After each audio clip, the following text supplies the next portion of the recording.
శ్రీ గురుభ్యో నమ. శ్రీ అమలాంబ సమేత నిజగురు అనుభవానంద సద్గురు సార్వభౌముల వారు రచింపబడిన అచల సాగరము మిత్రకందార్థములు ప్రథమ అధ్యాయము సభా విజ్ఞాపనము. మూడవ పద్యము. గురువుగారు అంటున్నారు: నా గురుని మదిని నిల్పియు నిగమాంతాతీత బోధనిటు వ్రాసి తిని, ఏ గ్రంథము జూచెరుగను బాగుండిన గురుని కరుణ భావించారయ్యా. బంధము బాపే బోధా వినరయ్యా. యాగయోగములకు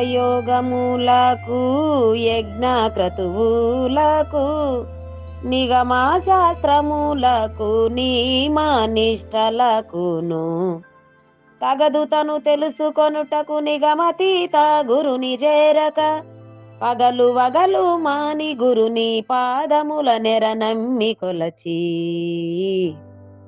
భావించారయ్యా. బంధము బాపే బోధా వినరయ్యా. జై నిజగురు అనుభవానంద సద్గురు ప్రభు మహారాజ్ की जय।